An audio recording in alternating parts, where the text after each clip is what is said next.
Hi, everyone. Thank you for being here. We are having conversations with women like me. I'm Julie Fairhurst, and today we are with Rosa Livingstone. I'm going to just tell you a little bit about Rosa before we get started. So Rosa is a certified clinical hypnotherapist, a transformational mindset and life coach, speaker, author of Self Sabotage, The Art of Screwing Up, 28 Days of Thought-Provoking Words, and a contributing author to Shine Volume 2. Rosa has over 15 years of experience coaching and guiding clients to overcome self-sabotage issues because or issues to become the best that they can be. So thank you so much for being here, Rosa. Now, Rosa is also an author in our 5th book of the Women Like Me series, which is From Lost to Living. And Rosa is in chapter 11, and her title is Raising My Sons Twice, A Story of Ultimate Love. So thank you, Rosa, for being here and being willing to discuss your story and share a little bit of your life with us.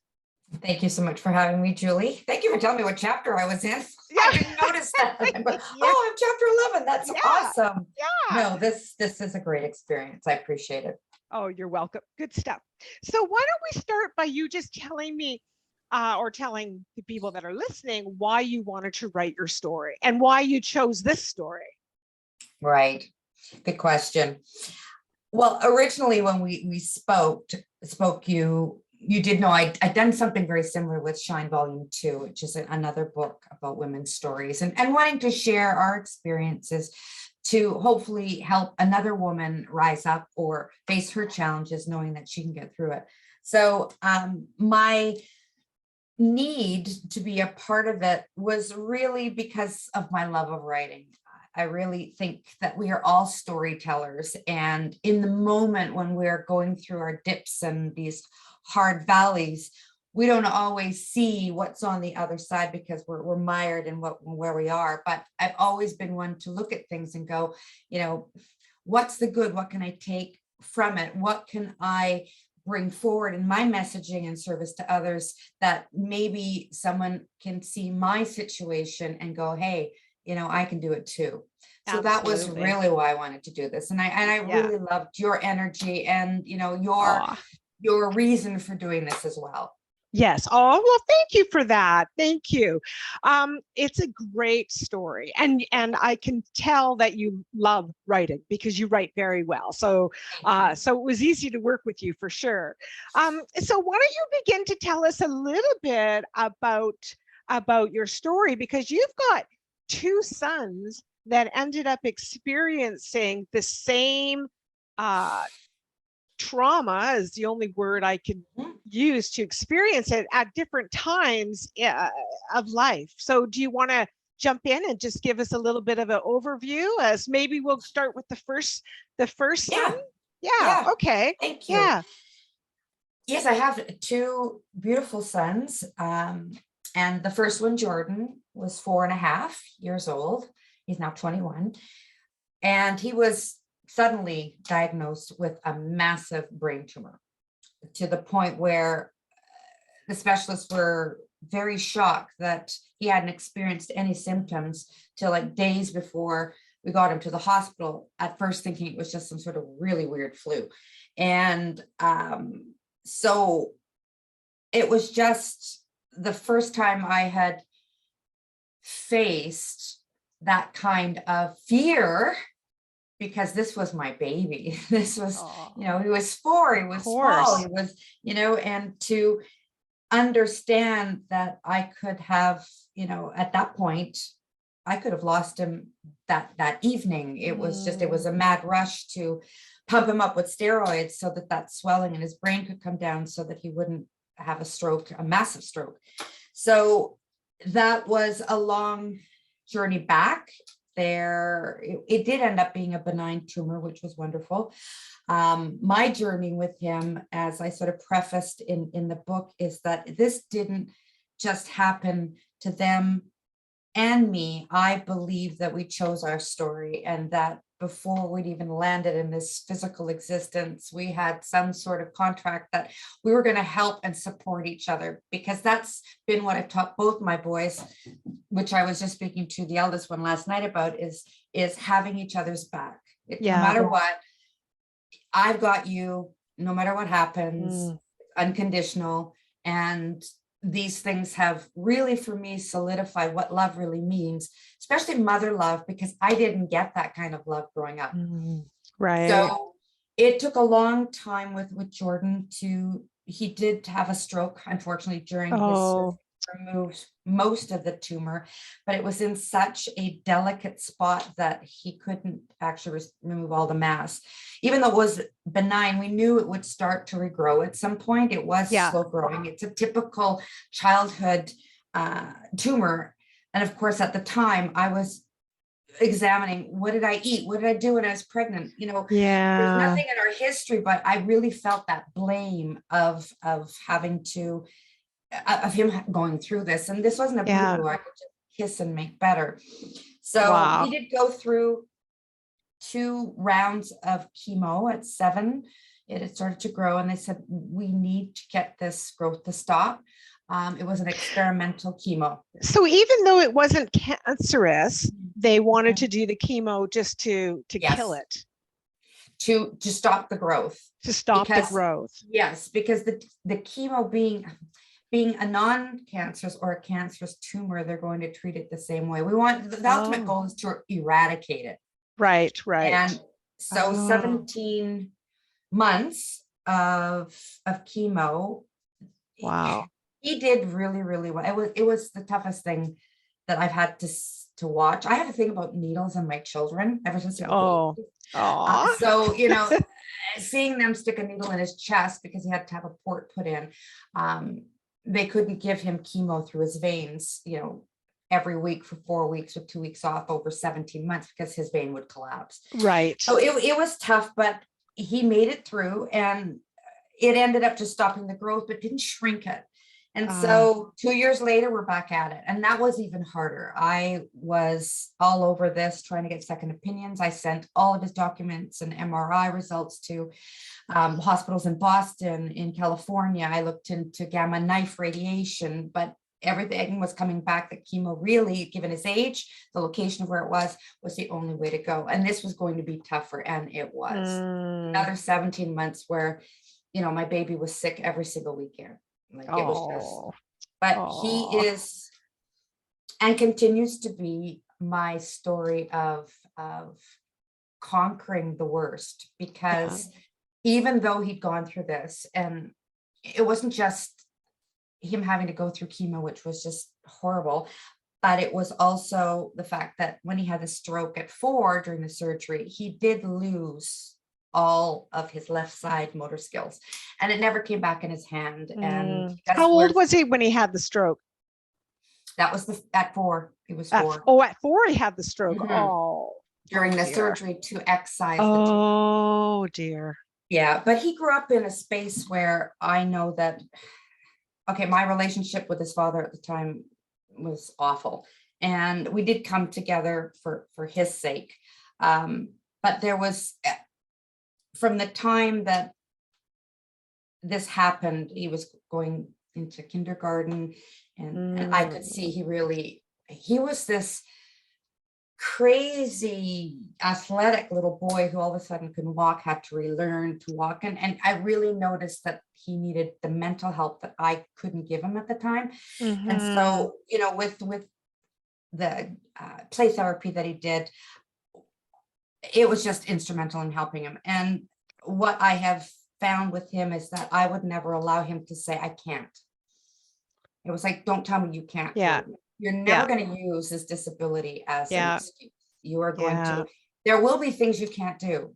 Yeah. I know there are many things that you say no to, and you're going to try. And here he is at 21. He's on his own. He works in the film business. He has a full-time career. He has a wonderful girlfriend. They are now living together. And he really is my poster child for, the little train that could, or whatever it's called. Yeah. I know that yes, it was nurturing. that was his nature also. I think his Yes. stubbornness Yes. really came, it really helped. Wow, So that's a lot to deal with as a young child, and then also for you as a parent.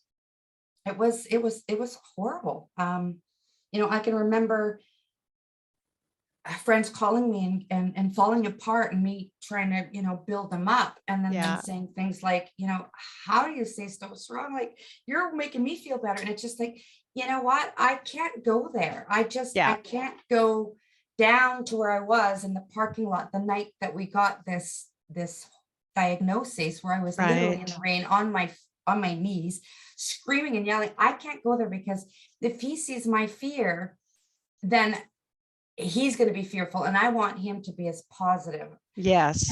as possible. So Oh, when I he just did, got shivers. yeah. Yeah. Oh, So when we started his first round of chemo, and it's in the chapter, I yeah. look for what are the gifts, and the gifts was that I couldn't look after him and be in the career that I was in at that time, which was in hotel management. And so I stumbled into, it really was serendipitous, into clinical hypnotherapy. My Yeah. strength was always people and helping people. Yeah.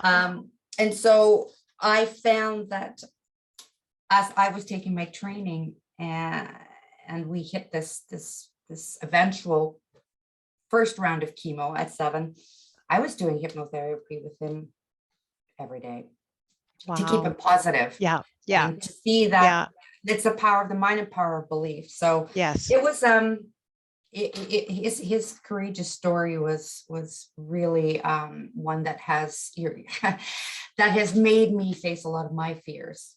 And it's not just as a mother, we're there to teach our children. Oh my gosh, Yeah. there's so much to teach us. Yeah. Yeah. Yeah. Oh, Hmm. well, I'm so glad. And I was, happy when I read it. I was hanging on every nerve because as a parent, Yeah. fortunately for me, I haven't had seriously ill children. So I've been Hmm. very, very fortunate. But, as a parent, you're reading this and you're just hanging on every word. And as I'm going through it, and it's, yeah, thank goodness that he's doing well. Yeah. He's tumor free, which is Yeah. wonderful. Well, Yeah. my story with my sons is really not one of what happened to Yeah. us. It's how we recovered from the many losses to, Right. learning to live with them, and then finding the good. And Hmm. the same with my eldest, which was 8 years later in 2018. He was on his motorcycle. He was 24, and he was hit by a car and was literally flew 40 feet in the air and landed on his head. So we almost lost him at the scene. And let's just say 2 children, 2 brain injuries. My eldest has now I'm trying to remember, okay, a right field vision cut, which means that he Oh, can't see well from the right side. And it's not his eyes, it's the brain. yeah. Jordan has it on the left. Oh my goodness. Neither one can drive. Oh. There's just so many parallels and it wasn't Oh. till our family doctor called me the morning after this happened. It was October the 9th, 2018, October the 10th in the morning. I got a phone call on my cell. It's our family doctor. She had just received the paperwork, and she actually said to me, I can't believe that you have 2 sons with 2 brain injuries. And to that point, I hadn't really thought about it. I Right. mean, I was just in survival Shock mode at mode. that Yeah. point, shock, Survival. Yeah. and yeah, Yeah. and just thought, my logical ego mind was going, oh my God, yeah, you're right. And then my spiritual mind was saying, of course I do. Of course I do. This is something it's just too Yeah. weird to be coincidence. And I don't believe Yeah. anything is coincidence. And so that was another long journey. 4.5 months of being in that hospital with him. Wow. He was in a coma for a very long time and did come out of it. And then it was just like parenting at 20, he turned 25 in the hospital. And I felt the stages were, I felt like I had an infant. Yeah. And then I had a toddler Yeah. who was 6'2", to having a teenager, because the process of returning to awareness was a Yeah. long one. And I'm not dealing with a child, but he acted like one. It was a real challenge for me Yeah. as a mom to walk that line between how do I work with him and meet him where he is, and Yeah. yet help him to see that, there are differences now. Yes. Yes. But again, Wow. he's almost 4 years in, and he's looking for a place of his own, and he will be moving out as soon as that happens. And I couldn't be happier, because what I've done is advocate my little heart out to ensure that they could, whatever happened, that they could get to a space where they'd have their independence back. Yes. And that's really the most important thing. And both of them have taught me, again, so much. With Andrew, it has been revisiting myself and what was important to me. I lost myself being mom again. Yes. And then when he started to not need me as much, after about 2 years, I was lost. Right. Because I thought, Yes. who am I all over Oh, again? yeah. And so I had to relook at and revisit, what were my non-negotiables now? What were my core beliefs? How could I continue to grow as a person outside of just wearing this one hat? And it took a year. It took a year Yeah. of me Wow. doing a lot of soul searching, a lot of inner child work, which I truly believe in, Yeah. that, I could take what I learned and know that this gift was an opportunity for me to be, everything came to a halt. And then it gave me eventually the time to have me really look at what is my passion, what do I want to do next? And all those things I procrastinated about, Yeah. right? So there's, I believe there's blessings in every situation Always. that we go through. And it sounds like, so what was the difference in ages when, so your youngest was 4-ish when he was first starting it, and then your older boy, so what's the age difference between the two boys? 7.5 years. Okay. Yeah, they're 7.5 years apart. Yeah. So, Yeah. Jordan was 4, Andrew was about 11-ish. Yeah. And so when this happened to Andrew at 24, almost 25, Jordan would have been 19. Yeah. So, Wow. there was so much time. It's almost felt like I had 3 or 4 years of, okay, we'd stop doing the second treatment. We were working through things. He was going through school, he was graduating. And then I want to make God laugh. Tell her your plan. Yeah. Wow. What a, it's an incredible story. And just in the sense too of, the way you were able to hold it together, with, I don't know how much support you had. I know that obviously you mentioned that your first husband and yourself had separated, but it sounds like you came together for your oldest boy, which is wonderful. But it's a lot of people have difficulty in situations like this. It's it's tough. Yeah, you're right. With the second one, I was very fortunate, again, through the gift of Jordan, in my finding this profession that I absolutely love, also allowed me to do a lot of work on myself, so that I was now ready for a really healthy relationship, which thankfully I'm in now. And my husband, John, who is not the father of my children, is like a father to my children. So, he allowed me to have that space to do what I needed to do, which again is hard, because my focus, and he knew this from the beginning, was, you're coming into our lives. My children will always come first. They just will. Yes. That doesn't mean I don't love you. I love you in a different way, but I'm so grateful that I was able to, that he created that space where I could be focused. But what I do want to say is that if someone had told me, in my 20s, that this is what I would be experienced, I would have thought, oh no, I can't handle that. I've had enough. I mean, Yeah. my childhood was just hell. And Yeah. you're telling me that this is going to happen? Oh, no, no, no, no. I'm never having kids. I'm never getting married, blah, blah, blah, blah, Yeah. blah. Yeah. But I really think that you don't know what you're made of as a human being, as a woman, as a Hmm. mother, as a Yeah. partner, Yeah. until you are back and ass up against the wall. And you have Yeah. a choice, you know? Yeah.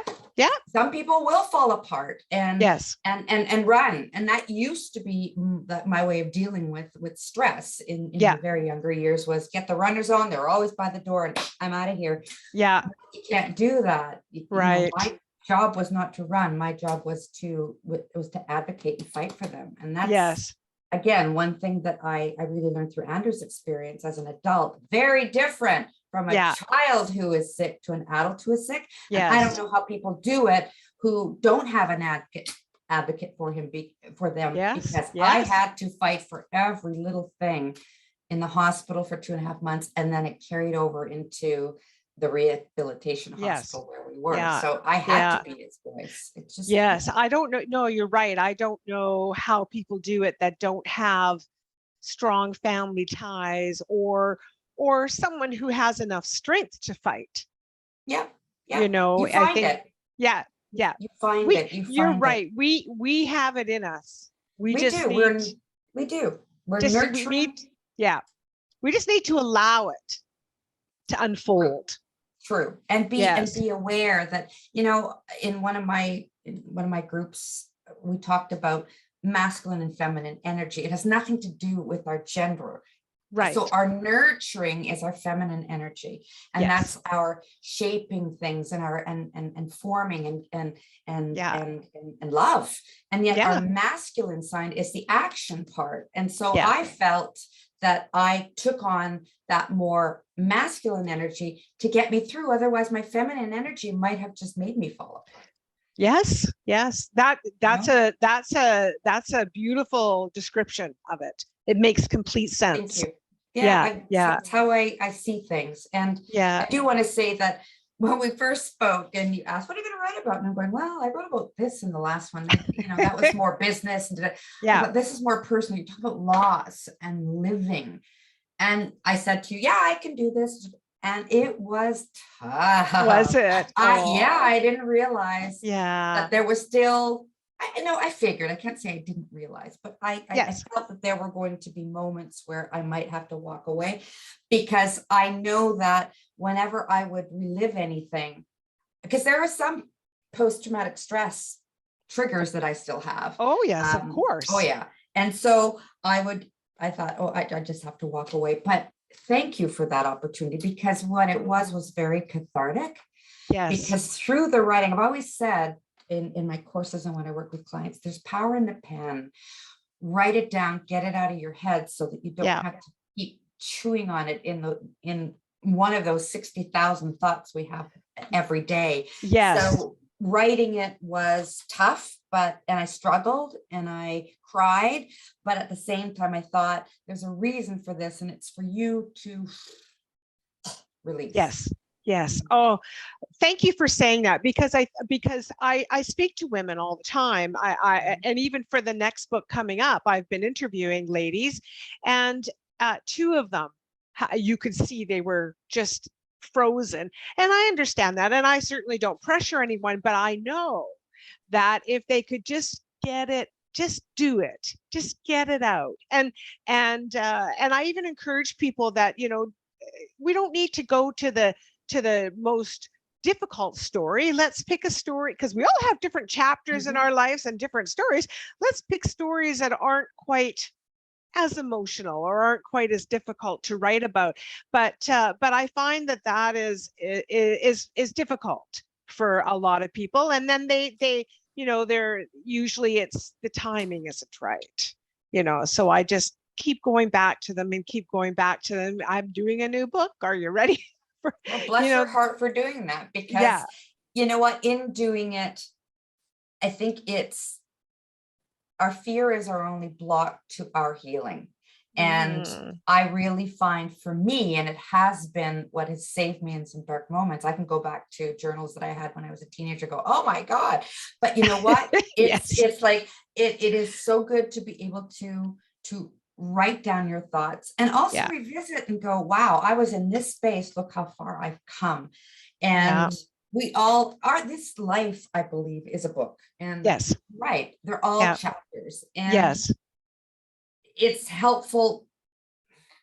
I believe we all have a message Yes. that is going to touch someone. It's like when I work with clients or I offer my programs, I always say, you know what, if I can change one person's perspective on how they feel about themselves, and they can walk away and have some hope and some courage. I'm not talking all out transformation. I mean, Yeah. that little glimmer of, I can do Yes. this, my job is done. Yes. Because Yes. that's what we're here for. Time Yes. immemorial has shown us that women need their tribe, that in times of stress, we would be the ones that would come together and discuss Yes. and talk and nurture with the children. Yeah. The men were doing the fighting, and that's just how we are. We should Yes. be sharing our stories. Yes. Yeah. Everyone has a Yeah. story. No, I agree. And that was why I actually started this program, was because I feel that, of course, men are fathers and husbands and brothers and sons, and we need them, and we need healthy men in the Yes, we world do. as well. But I Mhm. do believe that women have the most influence on the children, and a little more influence on the families. And I feel that if we're not healthy, we can't raise healthy individuals, and they won't raise Beautiful. healthy Beautifully said. individuals, Mhm. and so if we can get the women healed, if we can get it started, Mhm. then we can pass it to our children and to the men in our lives, and yeah, we're just the relationship people. We're We the late, are. yeah, We we are. are, I mean, I yeah, think, men are wonderful, and yes, they haven't been taught as we have, we that we can be emotional to a degree, whereas men yes, have been taught not to.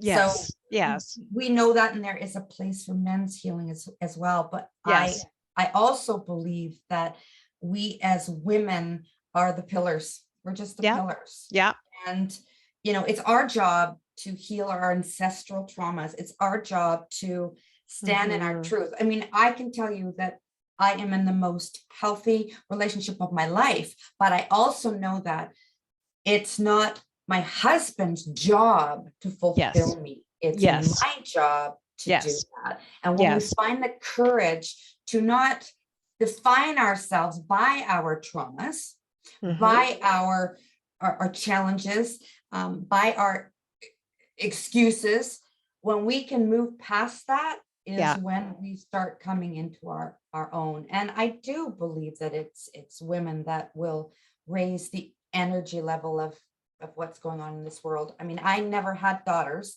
but I know that, I raised sons that I believe respect women as equals, yes, because I didn't yes, have a daughter to teach that she wasn't equal.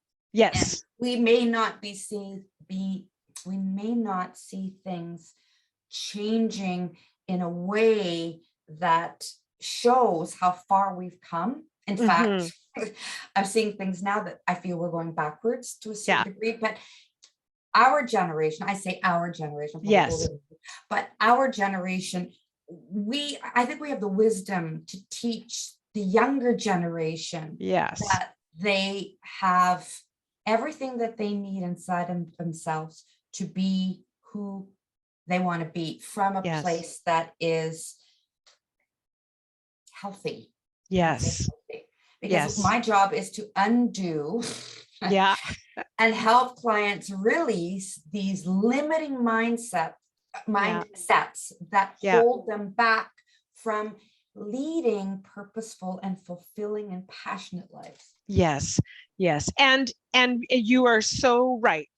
We do it to ourselves. Mhm. And it's the Mhm. fear of judgment, fear of blame, Mhm. shame, all of those things that hold us back. And you're right.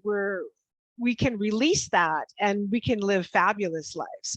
We Doesn't mean can. that doesn't mean we're not going to have our ups and downs. That's what this whole life No, is no, no, about. no, no, no, no. Yeah, you know what? Clients can sit in my office, or when I'm doing my group programs, it's like, listen, ladies, I'm going to tell you something. Healing is hard. Yeah. It hurts. You're going to want to go, not want to go to places you have to go. You are going to procrastinate. And I'm going to know you're doing it because I'm an expert in behavior and self-sabotage. Yeah. So until you realize that, no, it isn't a walk in the park. It isn't a walk in the park. But if you're willing to go through and walk through those coals and get to the other side, my God, the benefits for you to even heal 10% of what you're carrying right now, isn't it worth it? Yes. It's worth it. It's We worth are it. worth it. Yes. Are worth We it. are worth it. We You're really right. are. Yeah. We're Yeah. worth it. Wow. Well, thank you so much for all that positive. I feel uplifted. I was like feeling a little tired today, and now I'm like, I want to go out and hug everybody. Just save the world. Rosa.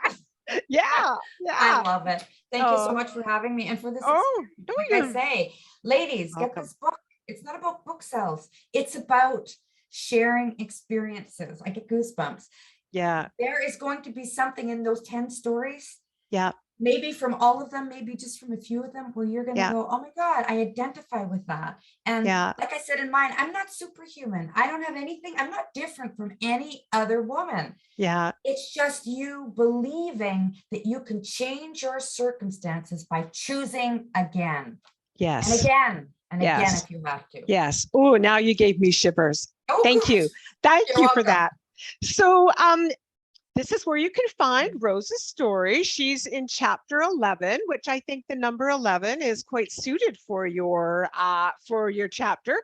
I think it is. And just in case anybody is not aware, this book, From Lost to Living, Women Like Me, was number 1 in personal transformation. I love that.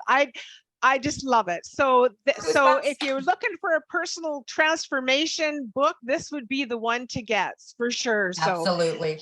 Well, and if anyone would like to join, I'm just going to last minute. If anyone would like to join my women's Facebook group, it is a private group. Maybe I'll send you the link and you can post it.